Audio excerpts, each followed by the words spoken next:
Hello, welcome to Operation 700 Vlog number 8. Apologies for this one not getting out a bit sooner. I had a bit of a hectic weekend between work and social activities, so just getting up on Monday night here while I have the time or the chance to do it. Today, or in this episode, even, we're going to discuss week 8 of the program. So we're now on block 2, which is more of a Shekios based or a Shekios inspired training block, something I've been doing a lot with pretty much all of my lifters. Some lifters are still using a bit more of a kind of a flat loaded kind of training program, but I'm shifting over drips and drabs over to this kind of more. It's not I'm not ripping off Shekios. I'm pretty much taking a few of his key principles and putting them together into my own sort of routine or my own sort of style, if you will, called Keysco. Okay, so we're going to discuss week 2 of the program. So here we have the intensity and volume block or chart. So you'll see here week 1, which we did last week or 2 weeks ago now. The volume was high, intensity was moderate, it's about 58%. Intensity rose to about 60, 66, 67% here. And total lifts are, this is the lowest, the second lowest volume of the program. Lifts are about 205 total lifts. So it's about a 33% drop in volume and about a 10, maybe less than 10, maybe like an 8% increase in intensity on average. Okay, so rather than going through the block like we have done previously, as in the structure here, so this is week 2, what we went through. What I've started doing now with the videos I produce, I'm trying to put a bit more production value in them, a bit more quality. So I've put on I've put the workout up as a title screen at the start of each video, so we can discuss it around the workouts now when we watch the videos back. So that's what we'll do. So let's watch some video. Stop yammering on about program. Okay. So this is session 1. Session 1 started off with pause squat, triple at 170, triple at 200, and then 2 sets of 2 at 225, which I think was definitely a 2 rep PB, which I did for 2 sets. Was also potentially like a 15 kilo double PB. Maybe a 5 kilo double PB, not entirely sure. Close grip bench press, pretty straightforward. Set of 6 at 120, set of 6 at 140, 4x4 at 160, and then back squat, 180 for a triple, 210 for 3, and 240 for 2 sets of 3. On the face of it, I thought this workout was going to be hellish. It actually turned out to be okay. The only thing that kind of happened was that on the second set of 240 for 3, I got some cramp, or actually both 240s actually, now I think of it, I cramped up a bit in my right calf, which is really weird. I think that's probably down to having I put the SBD knee sleeves back on this week, so I'll probably leave them on for the rest of the program, at least certainly for the rest of the block. I haven't introduced the belt yet, but I think the cramp was due to the SBD knee sleeves cutting off the blood flow to my fat man calves, so that's why they were cramping. Yeah, I'll have to put this on mute as well, so put music on it. So we should be watching the pause squat first. Okay. So I'm kind of flip-flopping between shoes at the minute. I was wearing my Adidas Ironworks on this program. You got a nice profile view of the squat here. That's probably the happiest. That first rep's probably some of the best squatting I've done form-wise. Certainly in a while. It was nice and upright. And then a nice profile shot of the close grip bench press as well. Again, pretty good form on this. Need to watch my head here coming up. That's a bad habit I've got. Definitely something I need to clamp down on. I like to lift with as comp-specific form as possible going forward, so I don't have to think about things when I'm going into the comp. This is the second triple at 240. So one thing I would say, watching this back, I think I might have said this last block as well, our last video. When you see, let's see if I backtrack that.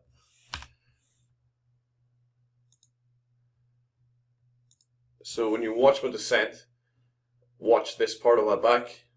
So sit down. Okay, now you see this bar is probably should be somewhere around here. It's probably more of a high bar position. I like to try to take a medium bar position, which is kind of across the top of the delt, whereas that's more at the top of the traps. You'll see kind of the bars pushing down on me, and that's causing this part of my spine to kind of bend over, which makes standing up a lot harder when you get to about here. So you'll see there, that's not an ideal position. I'd like my hips closer to the bar there. I'm probably further back than I need to be there, but I'm getting through it because I've got an enormous kite at the minute, which helps for standing up out of these squats. You'll see it more as I go on. So just watch the upper back and then watch what it does to the hips. So yeah, bar position is something to work on going forward. Okay, so that was workout 1. Workout 2. Again, fairly easy workout. Workout 2 tends to be probably the easiest workout of the week, tends to be workout 2. Today's episode is brought to you by Cherry Coke, or Cherry Pepsi, sorry, Pepsi Max, for them lean gains.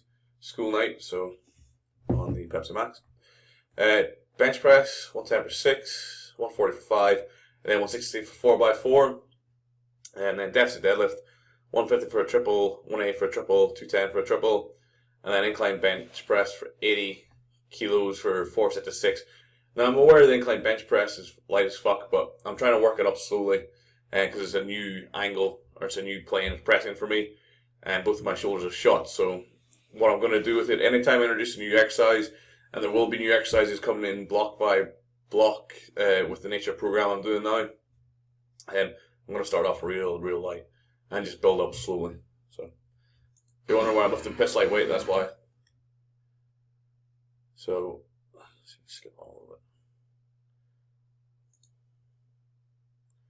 Yeah, so this is a bench press. Pause bench press, I think, from memory. Or actually pause this one. Nope, it's straight up bench press. Nothing really to commentate on here. Taking that slightly wider grip I was talking about. Piece of piss, really. Nothing to worry about. On this, these felt a lot worse than they were. This is the last set, so this is the third set. I'm sorry, this is the second set. You'll notice on this hand, if you watch closely, you'll notice my grip gives, and I don't quite lock out. I didn't have any chalk, or didn't have any wraps or wrist straps with me, or lifting straps as you might know them, which caused my grip to be shite, which was a problem. But actually watching these back, I was surprised by how quick these were. I'd probably like to see a bit of a smoother lockout on these. Overall, reasonably happy, apart from that grip. That's why I swapped my grip, because that was getting fucked, and this is the last one. Should be reasonably straightforward. Yeah, no problems. Only problem being grip. Workout 2, nothing really to go over, to be honest. Straightforward, punch to the card. Another easy workout. So again, floor press, 120 for 4 sets of 6. Again, like we talked about with the incline bench press, there's nothing really to discuss here. It's a new plane, although it's a flat press, it's still a new exercise or a new plane for me. A new way of pressing, kind of an artificial range, so that's why it's so light. Squat against bands, 140 for 5, and then 170 for 4 sets of 4. So the way I'm working with this is the 50% and 70%. I'm just going off what Shekios said, whereas you just work off the. So if it says 70%, you're not trying to figure out how much is band tension, how much is chain weight, this or that. You try to choose an appropriate percentage and then add the tension afterwards. So I'm doing most of my variation work at the minute about 70%, trying to do 4x4, so or 5x5. Trying to do about 16 to 25 reps per session on variations that are more of a technical base. So I get a nice volume of practice with them, and then finish off on seated row, 50 6x2, and then 100 for 2 sets of 5. and that was meant to be feet up bench press. That's I'm going to modify the program going forward. I think 2 pressing variations on this day is too much for my shoulder. Shoulder was feeling a bit beat up, so that's I'm going to make that change going forward. So this is the floor press. Again, nothing really to discuss. Lightweight, simple movement. Can maybe look to control the bar a little bit more. Just rattle them through. Pretty easy. And then on the squat here, fair amount of tension at the top. I was guessing about 80 kilos, 40 kilo each. So it's somewhere between 30 and 40. What I might do is I might set up that kind of choke on a dumbbell in the gym and then lift it to that height and try to see what sort of tension I was getting on it. I really like this exercise. I think it's very beneficial for me. Mainly because the constant pull or the constant tension of the band lets you know where the bar is. And I think if you notice, although the bar position is similar, I stand up with much better technique than you would have seen in that 240. I'm not bowing over, I'm standing up head first. And that's because you know the band's coming. So I find you tend to stand up better, you tend to stand up head first or chest first. And that variation probably a lot more than you would do otherwise if you didn't have that band tension. So if you struggle, if you're a lifter who finds that you look at the floor a lot when you squat, not intentionally, or you find staying upright in the squat's a big problem for you, definitely something I would advocate would be band squat. I think it's a fantastic lift for that reason. The reason I would use it would not be for speed strength, quote unquote. That's a misnomer when it comes to powerlifting, because acceleration is an irrelevance because it's a maximum strength sport. So if it takes you 20 minutes to apply your maximum force, that's what you do. So yeah, speed work's pretty much a nonsense as regards powerlifting goes. But yeah, if you find technically that you lean over quite a lot, or you find controlling your upper back a problem, or you find controlling your position a problem, band squat's definitely something to get in your program. It'll help out a lot. Okay, QM&M. This workout, 170 for one set of 5, 210 for 3x3. It was meant to be 210 for, I think, 5 sets of 3 on the original plan.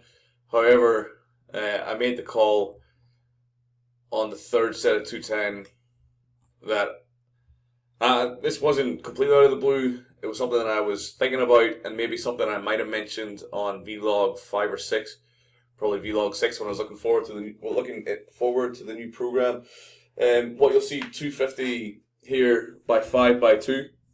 You'll see personal bench at 310 sub goal. So the next landmark pull for me is 310 kilos. For that, I've got 4 sub goals. The lightest sub goal was 210 for sets of 5. It was 3 to 5 sets of 5, but I did 2 sets of 5 because I'd previously done 210 for 3x3. I'm absolutely confident I could have done a third set, but on the balance, I think it was definitely the correct decision to not take that third pull. Then the block pull as well, I decided, in light of having increased the intensity of the deadlift, that I wasn't going to pursue the 270 for 3 sets of 2 that were planned. So I just worked on at 170, real light weights, probably like, we'll do some quick math, something like 55, 60% weight, and just trying to work on technique more and how to break the bar off the floor, or sorry, off the block more than the floor. I'm quite comfortable breaking the bar off the floor now is quite good for me. I'm quite habituated to it through the amount of practice I now have with deadlift. So yeah, I just lined it up in view of the extra kind of volume and intensity I did with my deadlift. So I made it the first sub goal, which is great. I'll go for the another sub goal, not this week, but the week following on this workout. Bench press again, another case of kind of just going heavier because it felt good. The plan was 120 for 6, 140 for 4, and then 180 for 2x2. So it's 90% for 2 doubles. But the 180 was so easy, I just thought, fuck it, I'll just go for the 200 for equal PV. Okay, so and beltless deadlift as well.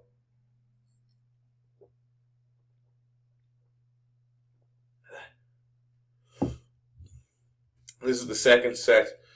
The first set was absolutely ludicrously easy. I'm certain I could have done 10. Watching this back, I think I'm reasonably happy with my form. One thing I would maybe say, this was maybe not an acceptable back position for a training lift. My shoulders are in front of the bar, probably sit back a wee bit more. This is pretty much a sloppy lift, although easy. But I think my lockout technique's good. I'm quite happy with that.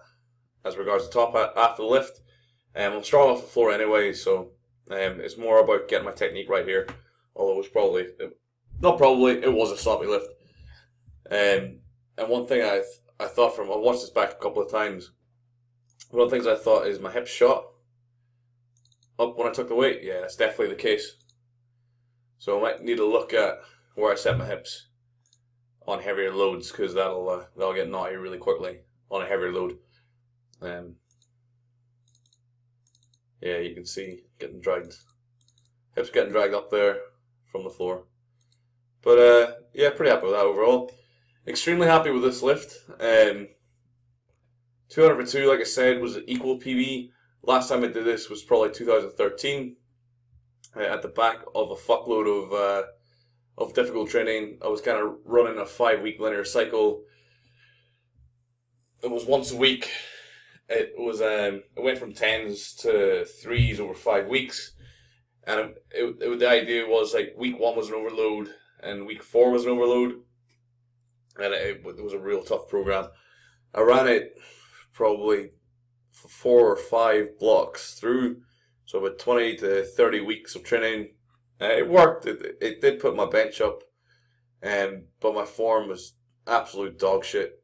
Arse was flying off the bench, just not comp standard lift, something I'm really trying to get away from in my lifting.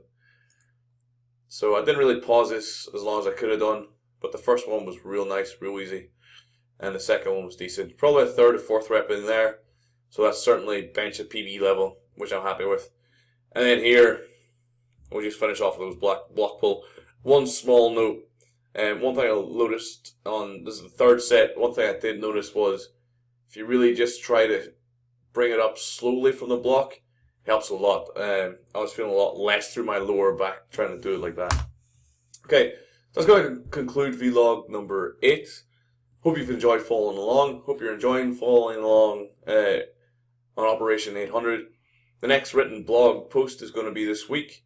I'll probably put it up tomorrow or definitely by Wednesday.